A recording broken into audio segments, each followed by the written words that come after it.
If you still feel guilty about things that aren't even your responsibility, if you still apologize for existing, if you still feel like you're never enough, no matter how hard you try, then brace yourself, because what you're about to discover in the next few minutes might explain decades of silent suffering.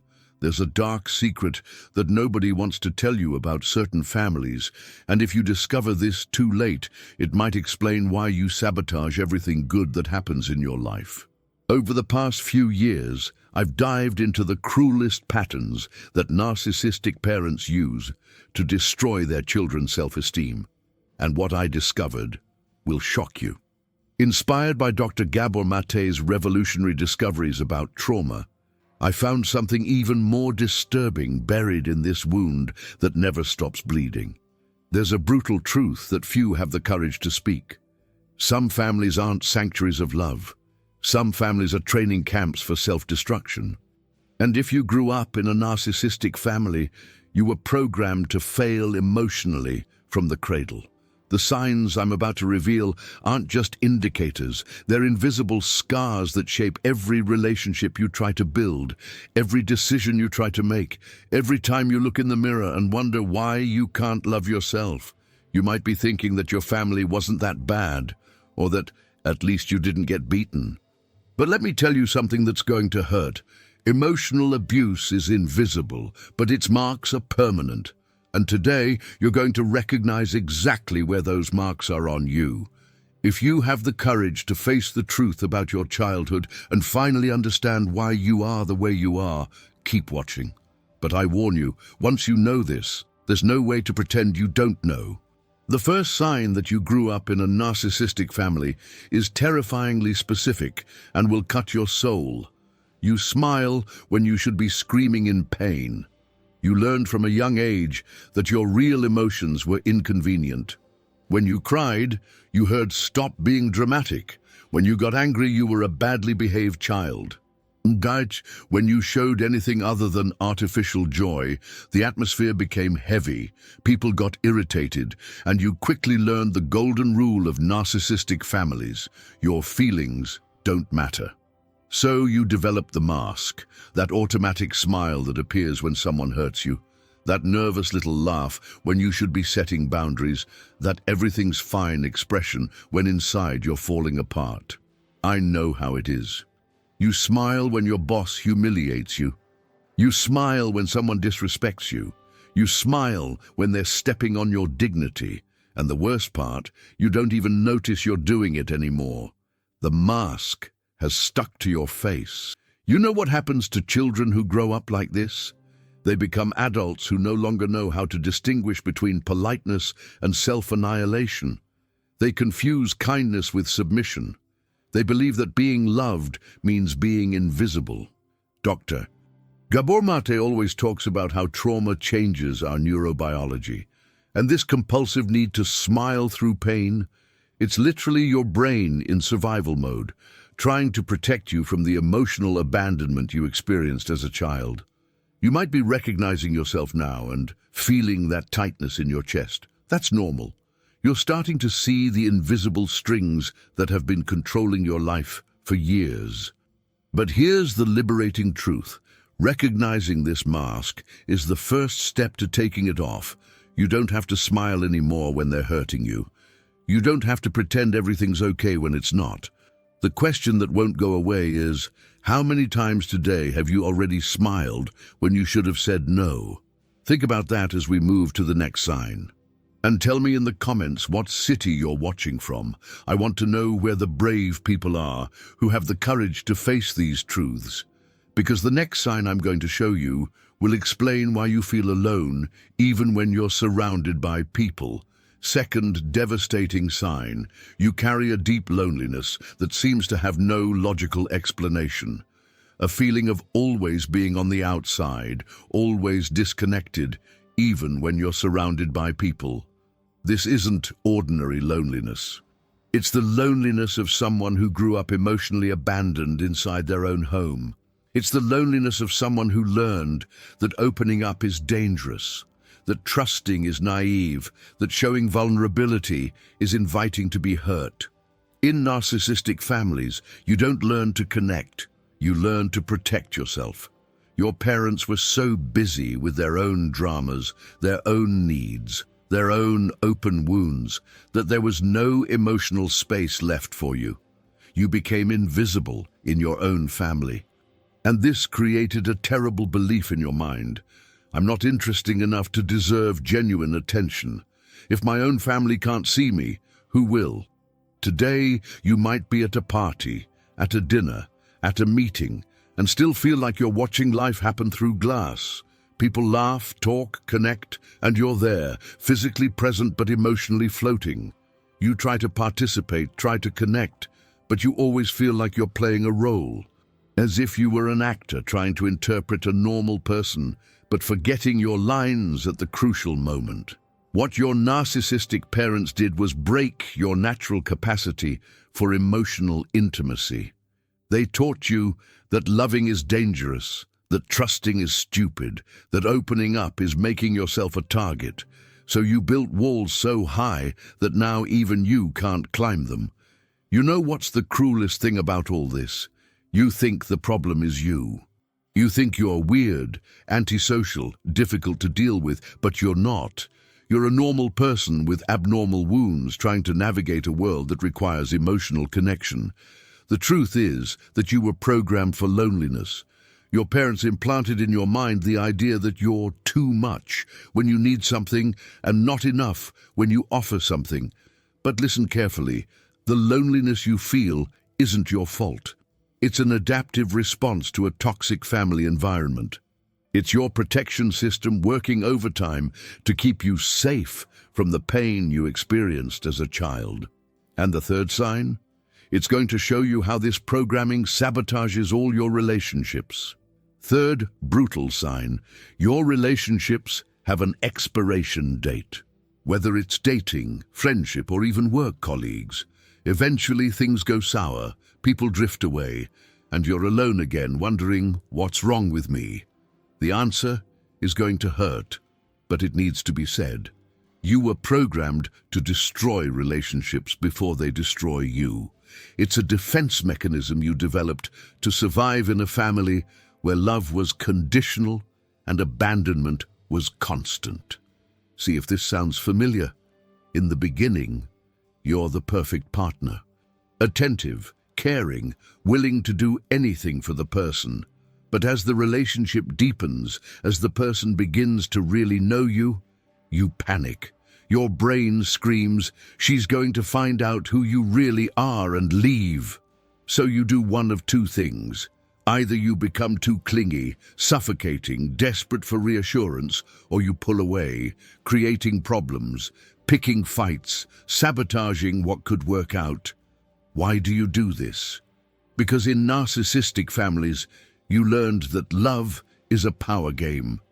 Your parents loved based on your behavior, your performance, your ability to satisfy their emotional needs. Love wasn't unconditional. It was a prize you had to earn every day. This created two destructive beliefs in your mind. I need to be perfect to be loved, and if someone really knows me, they'll reject me. These beliefs became self-fulfilling prophecies. You attract people who confirm your worst expectations or push away people who could truly love you. It's as if you're constantly testing, will this person abandon me like my family did? And when someone doesn't pass the test, which is always impossible to pass, you convince yourself that you were right from the beginning. I knew I was no good. Dr. Gabor Mate explains that our attachment patterns form in the first years of life. If your parents were inconsistent, manipulative, or emotionally unavailable, you developed an insecure attachment style that contaminates all your future relationships. The truth is that you're not hard to love. You just learned relationship strategies in a school that taught manipulation instead of genuine connection. But wait until you discover the fourth sign.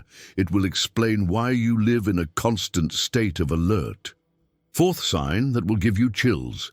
You get startled by any noise, any unexpected movement. Your nervous system lives in emergency mode, as if you were constantly expecting the next attack. This isn't paranoia, it's complex PTSD. It's the result of years living in a house where you never knew what mood you'd encounter, what explosion you'd witness, what humiliation you'd suffer. Your body learned that relaxing is dangerous. In narcissistic families, the tension in the air is constant.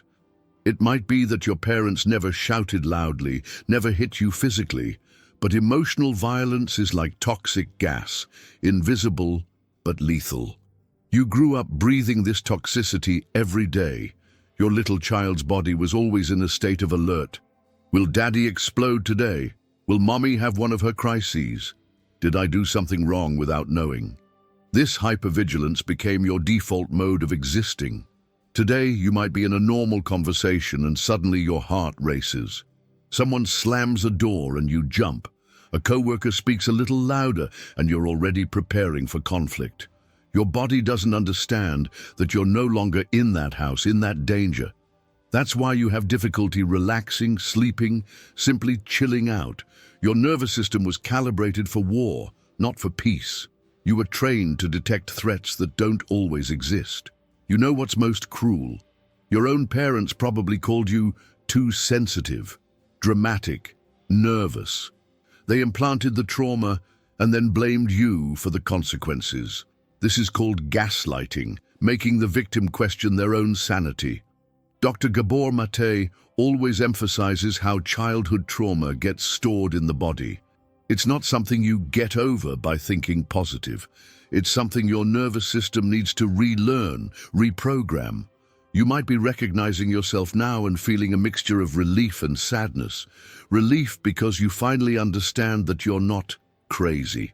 Sadness because you're beginning to understand how much your childhood stole from you. But here's the hope. When you understand that your symptoms are normal responses to abnormal situations, you stop blaming yourself and start healing. The next sign will reveal something even more disturbing about how you completely change when certain people appear. Fifth, devastating and very specific sign. You become a completely different person, depending on who's in the room. It's not normal social adaptability, it's dissolution of your identity out of fear. I'll give you an example that will give you chills. You're talking normally with friends, laughing, being yourself. Suddenly, a specific person enters the environment. It could be a boss, a relative, someone who reminds you of your parents, and instantly you shrink. Your posture changes, your voice becomes different, your brightness fades. It's as if you had a delete personality button that people with certain energies can press without even knowing. You become a ghost of the person you were seconds before. Why does this happen? Because in narcissistic families, you learned that being yourself was dangerous. Depending on your parents' mood, your natural personality could be attacked, ridiculed, or ignored. So you developed multiple versions of yourself as a survival strategy. You have the obedient little child version for authority figures, the funny one version for when you need to be accepted, the invisible version for when you want to avoid conflicts, the super helpful version for when you need to be loved. But where's the true version of you? This ability to read the room and transform seems like a superpower, but it's actually a curse. You became so good at being what others need that you lost touch with who you really are. The most painful thing is that this happens automatically. You don't even notice you're doing it. It's as if you had an emotional autopilot that takes control every time it detects a social threat. Your narcissistic parents trained you to be their emotional thermometer. When they were well, you could exist. When they were bad, you had to disappear or transform into someone who pleased them. Now, anyone who has an energy similar to theirs activates this same program in your mind. You're not reacting to the real person, you're reacting to the echo of your childhood traumas. And you know what's saddest? Many times you do this with people who would really love you for who you are, but you're so programmed to please that you don't even give them a chance to really know you. Dr. Gabor Mate talks about how traumatized children learn to prioritize connection over authenticity. You choose to be accepted being fake rather than rejected being real. But here's the question that will change your perspective. What if the right people would love you precisely for the aspects of yourself that you hide? The sixth sign will show you how this programming created a guilt machine in your mind. Sixth sign that will cut your soul. You feel guilt and shame in completely normal situations. Your boss gives you constructive feedback and you feel like you've committed a crime. Someone expresses a need and you automatically assume it's your fault for not having anticipated it. This isn't sensitivity. It's toxic programming. Your narcissistic parents implanted in your mind an automatic guilt system that turns any neutral situation into a source of personal shame. I'll give you examples that will make you recognize yourself. You apologize for asking for help. You apologize for having different opinions. You apologize for taking up space. You apologize for having basic human needs. You literally apologize for existing. In narcissistic families, you learned that everything that went wrong was your fault. Your parents fought, your fault for stressing them. The family had financial problems, your fault for being expensive. Your mother was sad, your fault for not being a better child. You were turned into the family's emotional scapegoat. Every time there was a problem, it was easier to blame a defenseless child than for the adults to take their own responsibilities. This created a devastating belief in your mind. If something is wrong, it must be my fault. This belief became a filter through which you see all the situations in your life. Your relationship isn't going well? Must be your fault. Your friends are distant? Must be your fault. Someone is in a bad mood? Must be something you did. This constant self-blame is exhausting and keeps you in an emotional prison. The most perverse thing is that your parents probably never took responsibility for anything. They always had an excuse, always had someone to blame, and that someone was usually you. You grew up seeing adults who never apologized for anything, forcing you to apologize for everything. Dr. Gabor Mate explains that children are naturally egocentric. They believe they're responsible for everything that happens around them. Healthy parents help the child develop a realistic notion of responsibility. Narcissistic parents exploit this natural tendency to avoid their own responsibilities. Now you carry guilt that isn't yours. You feel responsible for everyone's feelings, everyone's problems, everyone's well-being, except your own. And you know what's most cruel? While you're martyring yourself for things you didn't do, your narcissistic parents are probably living their lives without a shred of remorse for the damage they caused. The question that won't go away: when was the last time you forgave yourself for something that wasn't even your fault? The seventh sign will reveal how this affects your ability to relate intimately. Seventh sign that will expose your most self-destructive patterns.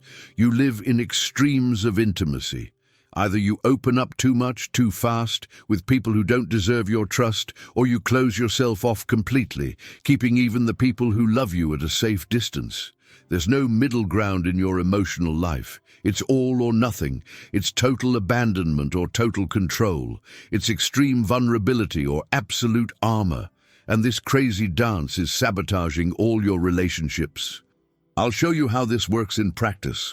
You meet someone and, desperate for connection, you pour out your entire life story in the first conversation. You tell your traumas, your fears, your most intimate secrets to almost strangers. Why? Because you confuse intimacy with urgency. In narcissistic families, you never learned the natural rhythm of intimacy. Your parents were either too invasive, constantly violating your emotional boundaries, or too distant, leaving you starving for any crumb of connection. So you grew up not knowing how to measure closeness. You didn't learn that healthy relationships are built gradually, with trust being earned over time. You learned that you need to win love quickly, or you'll lose it forever. On the other side of the spectrum, when someone tries to really get close, when someone wants to know you beyond the surface, you panic and close yourself off completely. You become an impenetrable fortress, protecting a heart that's been broken too many times. You share too much with those who shouldn't and too little with those who deserve it. You trust people who hurt you and distrust people who love you. It's completely inverted programming that you inherited from a family that didn't know how to love healthily. Your narcissistic parents probably did the same thing. Either they suffocated you with a closeness that was actually control, or they abandoned you emotionally, leaving you feeling invisible and dispensable. You never had a model of how to be intimate without being invasive, how to be close without losing your identity, how to trust without becoming too vulnerable. So you navigate adult life with a completely distorted emotional map.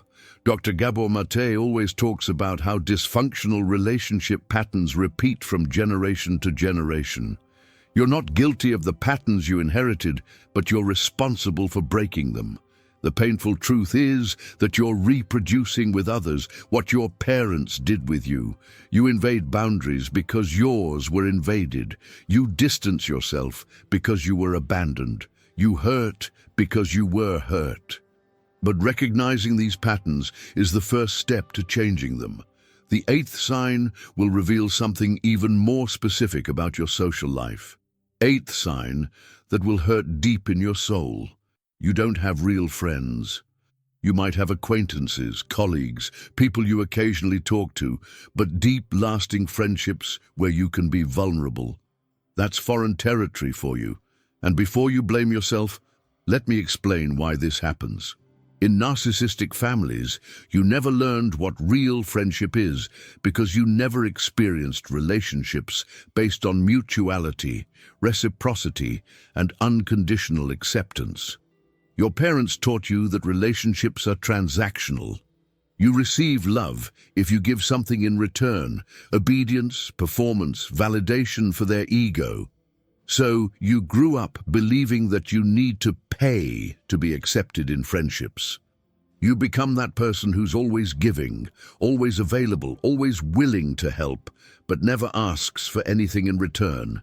You confuse friendship with service. You think that if you stop being useful, people will abandon you, or you do the opposite. You get so terrified of the possibility of rejection that you don't even try to form deep connections. You keep conversations superficial, avoid invitations, decline opportunities to get closer to people. You know what's saddest? You probably already had people who really wanted to be your friends, but you either pushed them away with your intensity or kept them at a distance with your coldness. You don't trust that someone could like you for who you are. You don't believe you deserve free love. You don't understand that true friendship is about being present for each other, not about constant performance.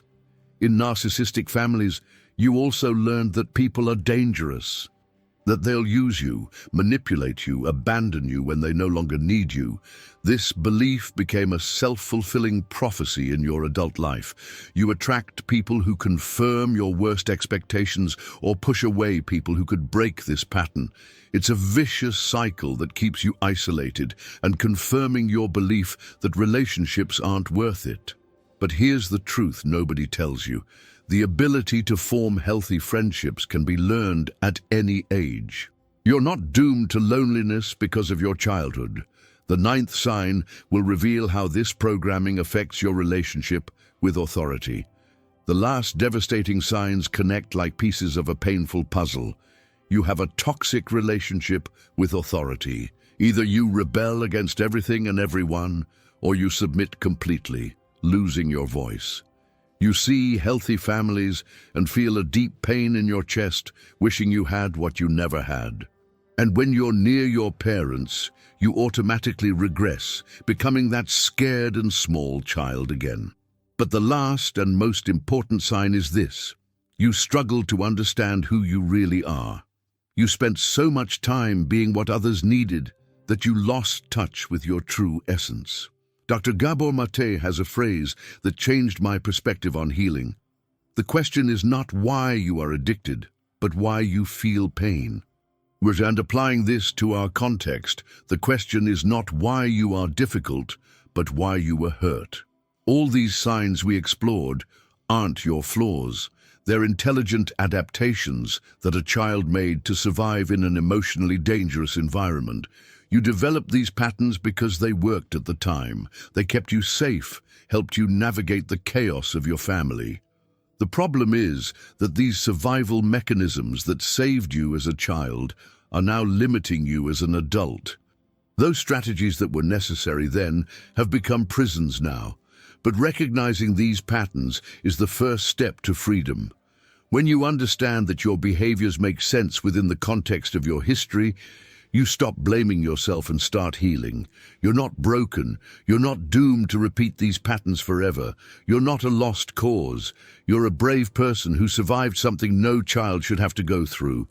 Healing isn't about forgetting what happened or forgiving those who hurt you. It's about honoring the child you were and nurturing the adult you're becoming. It's about breaking toxic cycles and creating a life based on self-love, not fear of abandonment. If you recognized yourself in several of these signs, know that you're not alone.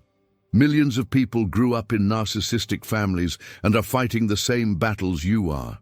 The first step toward healing has already been taken. You had the courage to watch this far and face these painful truths. That already puts you ahead of many people who prefer to live in denial. Now it's time to continue this journey of self-discovery and healing. You deserve a life free from these destructive patterns.